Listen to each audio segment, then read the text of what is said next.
Good morning everyone, welcome to my new another blog. অঙ্কিতার কথায় তোমাদের সকলকে স্বাগত জানিয়ে আজকে নতুন একটি ভিডিও শুরু করছি।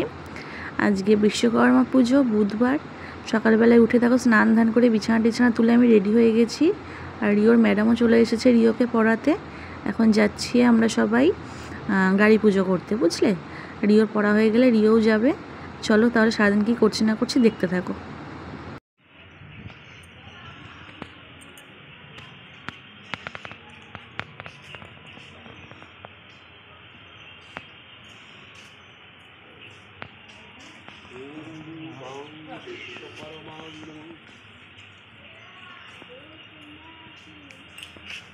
গন্ধধারা দুরষ্টম নেত্রবরী করিষ্যামি সর্বেভ্যো দেবেভ্যং বিশ্বকর্মায় নমঃ। ইতি গন্ধপুষ্প কেতুকায় নমঃ।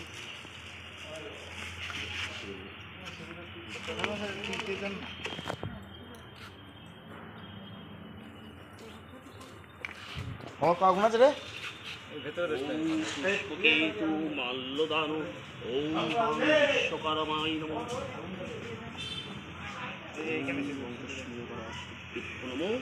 ওম বাং সর্বেভ্যো স্বস্তি ওম স্বস্তি ওম স্বস্তি ওম স্বস্তি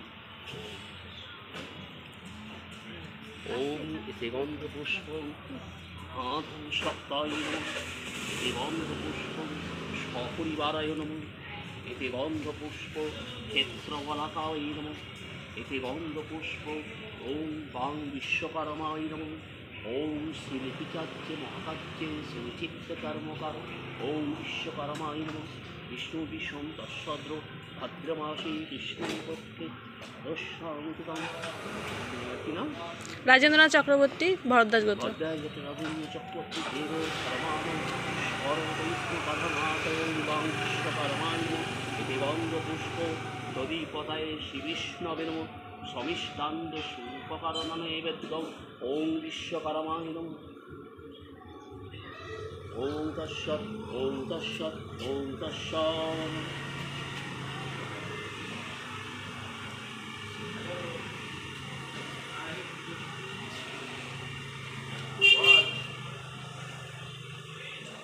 ওম ভুবস্বাহা।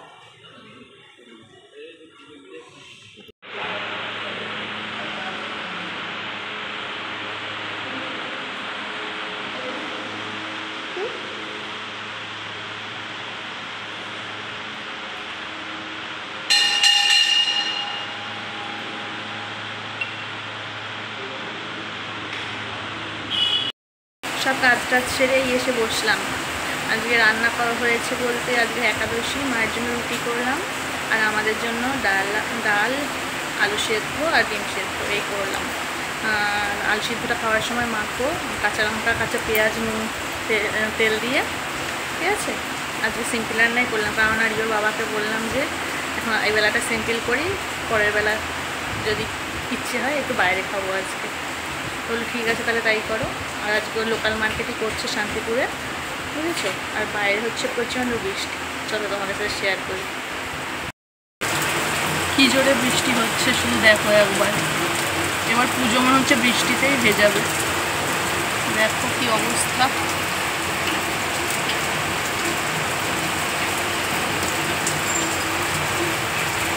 মা কাজবে বলে এটাকে এক বালতি ভিজিয়েছে, বা বৃষ্টি চলে এসেছে।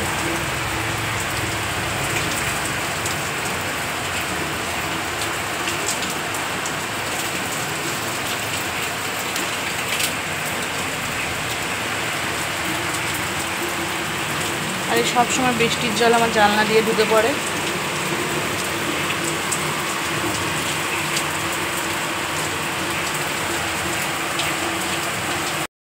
আর রিও বাবুও ড্রয়িং এক্সাম গেছিলো, ওখান থেকে চলে এসেছে।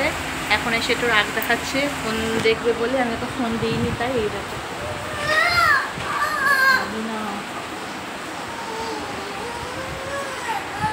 দেখছো, এখন ফোন নেবে বলে রাগ দেখাচ্ছে। ভাত খাওয়া কোনো 2 বাজে, চলো আগে। আচ্ছা ওঠো ওঠো, আর শোনো, এখানে শোনো একটা কথা, শোনো শোনো। বলো তো ড্রয়িং কেমন করেছো? পরিষ্কার করে কথা বলো। পরিষ্কার করে কথা বলো। কি এঁকেছো? Apple house. আর কি রং করেছো? লাল। ভালো হয়েছে? কি টিফিন দিয়েছে তোমাকে? বাটিতে সাদা কালারে। বাবার নতুন রং কিনে দিয়েছিল? ওইটা দিয়ে করেছো? স্যার ছিল? স্যারকে দেখেছো? ঠিক আছে, চলো ভাত খেয়ে একটু ঘুমো করবো, ঠিক আছে? তারপর বিকেলবেলা যদি বৃষ্টি কমে জোড়ায় যাবা, আর বৃষ্টি না কমলে ঘরে একটু করবা, করে টোরে খেয়ে দিয়ে ম্যামের ভার করে সন্ধ্যাবেলায় একটুখানি করে নিয়ে সন্ধ্যাবেলায় ঠাকুর দেখতে যাবো আমরা, ঠিক আছে? তো সবাইকে বলে দাও তোমাদের সন্ধ্যাবেলায় আমরা ঠাকুর দেখাবো। তোমাদেরও সন্ধ্যাবেলায় আমরা ঠাকুর দেখাবো। দেখবে তো? হ্যাঁ, দেখবে তো? ঠিক আছে, টাটা করে দাও। টাটা। গুড ইভিনিং সবাইকে। এখন সন্ধে হয়ে গেছে। রিওকে এই যে দেখো ব্যায়াম থেকে নিয়ে এসে ওকে এখন দুধ বিস্কুট দিলাম। এই যে দুধ বিস্কুট খাচ্ছে ও খাওয়া দাওয়া হয়ে গেলে, ওর বাবা বাইরে একটু ফোনে ব্যস্ত আছে, কথা বলছে। খাওয়া দাওয়া হয়ে গেলে তারপরে আমরা একটু বেরোবো ঠাকুর দেখতে, রেডি হয়ে। দেন এসে যদি বাইরে খাওয়ার ইচ্ছে আছে, দেখি রিওর বাবাকে বলি কি বলে, দেখি রিও কি করছে দেখো। জানি না রিওর বাবা কি বলবে। তো রেডি হয়ে বেরোই, বেরিয়ে যদি কিছু বাইরে খাই তোমাদের সাথে শেয়ার করবো, ঠিক আছে? খেয়ে দিয়ে এসে শুয়ে পড়তে হবে। কালকে আবার রিওর লাস্ট এক্সাম, কালকে রিওর পরীক্ষা হলে হাফ ইয়ারলি পরীক্ষা শেষ। না, মামার বাড়ি গিয়ে থাকতে হবে না, পুজোর সময় গিয়ে থাকবো মামার বাড়ি, বুঝলে? তাহলে চলো রিও এখন খেয়ে নিই, খেয়েতে নিলে আমরা একটু রেডি হয়ে বেরোই। তো দেখো এখন আমরা রেডি হয়ে বেরিয়ে পড়ছি একটু ঠাকুর দেখবো বলে। তো চলো কিছু কিছু ঠাকুর তোমাদের সাথে দেখবো এবং শেয়ারও করবো যতটা পারবো। আমি রেডি হয়ে নিয়েছি, রিওর বাবা অনেকক্ষণ আগে রেডি হয়ে বেরিয়ে গেছে। আর ওই যে বাইরে বাচ্চাটা দাঁড়িয়ে রয়েছে, দেখতে পাচ্ছ অন্ধকারে। তো চলো ঠাকুর দেখে আসি।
মিনিট আগে বাড়িতে ঢুকলাম, বাড়িতে ঢুকে চেঞ্জ করে এই দেখো একদম শটাং বিছানা করে রিজোকেও চেঞ্জ করিয়ে ওকে বিছানায় ঢুকিয়ে দিয়েছি। এখন শুধু মশারি গোজা বাকি আছে। এই যে টেবিলটা এদিকে জঘন্য হয়েছিল, টেবিলটা পরিষ্কার করলাম, দিয়ে নিচে ওখানে বাদাম ভেজালাম রিওর সব বাবারে। এই যে রিওর জলের বোতল টিফিন বক্স সব গুছিয়ে রাখলাম, সকালে ব্যাগটা গুছিয়ে নেবো তাড়াহুড়ো করে, বুঝেছো, কারণ অনেকটা লেট হয়ে গেছে। এই দেখো ঘড়ির কাটায় বাজে এখন 11:05, ওর শুতেও দেরি হয়ে গেছে, যেহেতু যে বাইরের ডিনারটা করলাম ওই জন্য টাইমটা অনেকটা ওখানে চলে গেছে, বুঝলে। তাহলে চলো ভিডিওটি আর বড় করলাম না, যে ভিডিওটি এইটুকুই থাকলো। তোমরা সকলে ভালো থেকো, সুস্থ থেকো, এবং আমার ভিডিওগুলো যদি তোমাদের ভালো লেগে থাকে তাহলে অবশ্যই লাইক, কমেন্ট, শেয়ার এবং সাবস্ক্রাইব করে সকলে আমার পাশে থেকো প্লিজ। দেখাবে নতুন একটি ভিডিওর সঙ্গে নতুন একটি সকালে। ততক্ষণের জন্য বাই, গুড নাইট।